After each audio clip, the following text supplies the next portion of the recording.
안녕하세요, 조여TV입니다. 오늘은 원피스 여자 캐릭터 강한순입니다. 여자 캐릭터들은 신체적으로 강하기보다 능력의 의존도가 커 고르기 힘들었네요. 참고로 시라오시가 제일 세다고 말할 수 있지만 캐릭터 자체의 힘이라고는 애매해 빼고 순위를 선정했습니다. 또한 나미 같은 경우도 육식 사용자인 칼리파도 이겼지만 패기가 없는 나미가 자연계 상대로는 한계가 있어 순위에 들어가지 못했습니다. 자, 이제 분석 시작하겠습니다. 10위는 니코 로빈입니다. 그녀는 밀짚 모자 일당의 고고학자로 초인계 꽃꽃열매 능력자입니다. 그녀는 어느 곳이든 신체 부위를 피울 수 있는 꽃꽃열매 능력으로 파워나 스피드와 상관없이 관절을 꺾어서 특정 상대를 제압하거나 여러 명을 동시에 상대할 수 있는 일당의 중요한 전력입니다. 미스 올 선데이 시절에는 알라바스타의 왕국 최강의 전사 페루를 가볍게 격파했고 사시기는 부하들과 함께 있었는데도 로빈 한 명을 당해내지 못했죠. 하지만 이 능력은 관절기가 통하면 승리하고 안 통하면 패배합니다. 능력이 통하는 상대인 하쿠바에게는 간단히 승리합니다. 하지만 이 능력에서 나오는 손은 모두 로빈의 손이며 로빈의 힘으로 사용합니다. 즉 패기가 없는 로빈은 자연계인 아오키지에게 손도 댈 수 없는 거죠. 다시 말해 웬만한 사람들은 쉽게 제압 가능하지만 진짜 강자들은 쉽지 않죠. 하쿠바 같은 경우를 제외하고는요. 2부에 들어서는 오다쌤은 로빈을 직접적인 전투보다는 아군의 보조나 정보전 혹은 첩보전에서 더 빛을 발하는 캐릭터로 돌려놨죠. 이 흐름 자체로 전투 캐릭터라고는 볼 수 없을 것 같네요. 아직 패기가 보여지지 않은 로빈을 10위에 선정합니다. 9위는 스릴러바크의 아이돌 페로나입니다. 페로나는 스릴러바크 해적단 3괴인 중 한 명으로 홀로홀로 열매를 먹은 영체 인간입니다. 페로나의 능력 중 네거티브 홀로우는 영체를 상대에게 날려보내 이 상대는 깊은 절망 속에 빠지게 되며 무기력해집니다. 사실 이 능력은 행콕처럼 사심이 조금이라도 없으면 능력이 안 통하는 것도 아니고 맞으면 무조건 네거티브해집니다. 하지만 우섭처럼 더 절망적인 자를 제외하거든요. 근데 이렇게 되면 페로나를 이길 사람이 없습니다. 우섭을 제외하고. 하지만 약점은 스피드입니다. 이 영체를 피하기만 하면 되기 때문에 쿠마처럼 스피드로 제압하면 되겠죠. 단 이 영체를 맞게 되면 무조건 좌절하게 될 테니 초인기 열매 중에서는 거의 최강급의 위력을 자랑한다고 볼 수 있죠. 또한 좌절시키는 것 외에도 파열하는 영체를 터뜨려 충격파를 날릴 수도 있습니다. 좌절시킨 뒤 이 고스트랩을 상대에게 폭발시킨다면 가히 반항할 겨를도 없이 당하겠죠. 하지만 페로나 자체가 강한 게 아니라 능력이 강한 것으로 스피드가 있다면 손쉽게 제압 가능하지 않을까 싶네요. 능력은 사기지만 능력이 통하지 않는다면 한계가 보이는 페로나를 9위에 선정합니다. 8위는 돈키호테 패밀리의 간부 자연계 눈눈 열매를 먹은 모네입니다. 그녀를 약하다고 생각하는 분들이 많습니다. 하지만 상대가 조로여서 그렇지 그녀는 절대 약하지 않습니다. 일단 자연계인 열매의 능력 역시 뛰어나지만 더욱 무서운 건 지략가적인 면모입니다. 루피를 상대로 이글루 속으로 끌어들여 날개로 감싼 후 체온을 감소시켜 리타이어 직전까지 몰아붙였죠. 대단한 건 적어도 사체강급으로 평가되는 루피를 이기지는 못해도 어느 정도 고전시키게 했다는 거죠. 또한 사시기를 상대로는 압도적으로 몰아붙였으며 자연계이기 때문에 패기를 사용하지 못한다면 모네에게는 거의 승산이 없죠. 자연계에 눕는 능력자이며 지략가인 모네를 8위에 선정합니다. 7위는 최악의 세대의 홍일점 주얼리 본입니다. 그녀의 능력은 정체불명의 초인계 악마의 열매의 능력으로 자신과 타인의 육체 연령을 마음대로 조작할 수 있습니다. 사실 이 능력은 전성기가 지나간 늙은 노장들에게 사용한다면 굉장히 무서운 능력입니다. 또한 전투 이외에 첩보나 잠입에 유용하죠. 즉 전투에 유용한 능력은 아닙니다.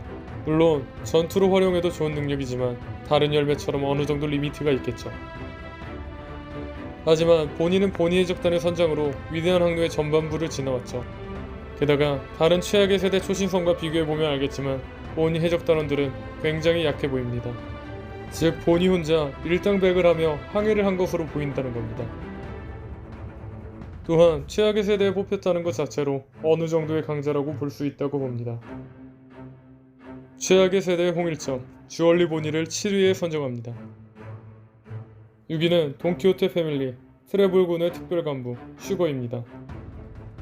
슈거를 높은 순위로 선정한 이유는 단연 사기적인 능력입니다. 이 하비하비 열매는 단지 건드린 것만으로도 바로 장난감으로 변합니다. 마그마그 열매나 흔들흔들 열매의 공격력이 강해도 방어는 가능하지만 이 열매는 아예 가드 자체가 불가능합니다. 물론 한 대도 맞지 않고 슈거를 제압하면 슈거를 이길 수도 있겠죠. 하지만 슈거를 높은 순위에 올린 게 슈거는 혼자서 톤타타 전사 50명을 순식간에 인형으로 바꿀 정도로 강합니다. 톤타타족이 약해서 당한 게 아닙니다. 톤타타족은 엄청난 스피드와 괴력을 가지고 있습니다. 그런 톤타타족에게 한 대 유효타도 허용하지 않고 인형으로 만들었다는 것 자체가 기본 체술도 뛰어나다는 거죠. 하지만 손으로 만지는 것만 피하면 되기 때문에 원거리 공격이 약점일지도 모르겠네요. 돈키호테 패밀리의 사기 능력자, 슈거를 6위에 선정합니다. 5위는 구사해적단의 선장이며 아마존 릴리의 여왕, 원피스 최고의 절세미인 보아 행콕입니다. 그녀는 전 칠무의 일원으로 전 해군 원수 센코쿠가 인정한 실력자입니다. 또 앞서 정상결전에 참여하기 전에는 모몬가를 간단히 전투 불능으로 만들어버리고 병사들을 모조리 돌로 만듭니다. 이처럼 행콕의 능력은 강합니다. 물론 행콕의 외모가 있어 사기 능력이 되는 것이죠. 음이라면 행콕의 빔은 자신에게 조금이라도 사심이 있어야 돌로 변합니다. 즉 루피처럼 사심이 없으면 통하지 않습니다. 하지만 사람들이 잘 모르는 사실이 있습니다. 행콕의 기술들에 맞으면 돌이 됩니다. 즉 사심을 품었든 품지 않았든 맞으면 무조건 돌이 된다는 거죠. 돌이 되면 얼음처럼 물로 문지른다고 녹는 것도 아니기 때문에 얼음보다 더 까다롭죠.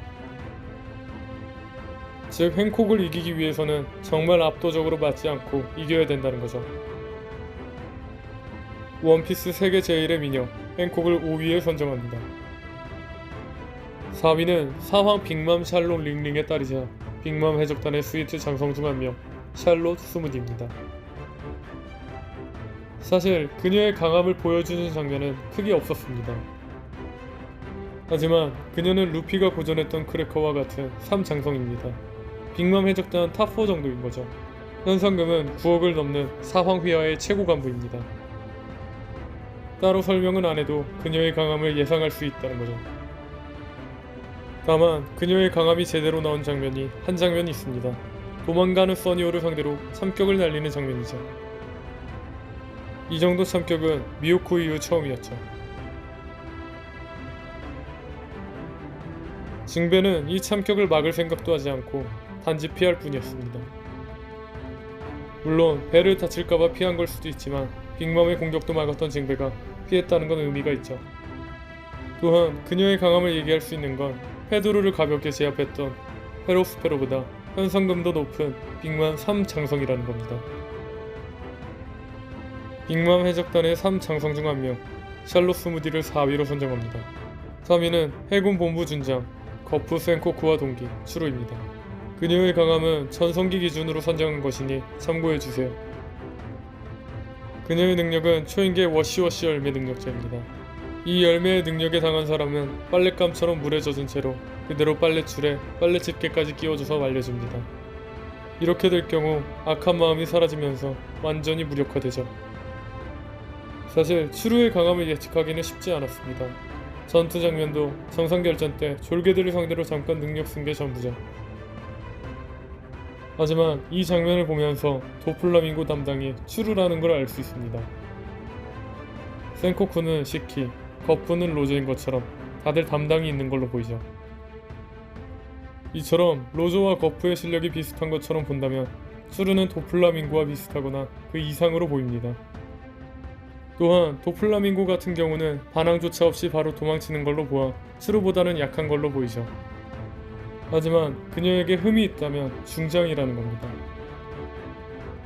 거프 같은 경우는 대장의 자리를 거부하고 중장 자리를 계속 유지한 건데, 거프는 정말 특이 케이스고 츠루 같은 경우는 아마 실력적으로 대장까지는 아니었던 것 같네요. 해군의 대참모 츠루를 3위에 선정합니다. 2위는 검은 수염 해적단 6번선 선장 임펠다운에서 탈옥한 레벨 6의 제수 중 한 명 카타리나 데본입니다. 이 순위에 의아할 사람들이 많을 겁니다. 하지만 그녀는 해적계에서는 사상 최악의 여인으로 악명을 떨쳤습니다. 빅맘이 있는 해적계에서도 이러한 별명을 얻었다는 건 분명히 의미가 있죠. 또한 임펠다운 레벨 6에서 티치는 여기서 살아남은 자만 데리고 간다 했습니다. 그중 한 명이 데본입니다.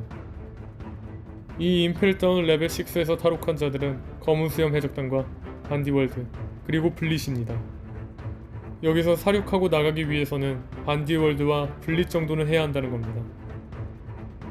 그리고 오히려 스펙적으로 보면 기존 검은 수염 해적단보다 레벨 6에 합류한 수감자들이 더 셀 것으로 보입니다. 기존 검은 수염 해적단원들은 에이스를 상대 못했지만 새로 합류한 단원들은 모두 그 이상으로 평가받고 있죠. 티치도 전력 강화를 위해 임펠다운으로 간 것이고요. 아직 실력은 공개되지 않았지만 임펠다운 레벨 6 타록스의 클라스를 보여줄 카탈리나 데본을 2위에 선정합니다. 대망의 1위는 말이 필요 없는 사황 빅맘 샬롯 링링입니다. 빅맘은 세계 최강의 생물 카이도에게도 밀리지 않을 정도의 전투력을 가졌습니다.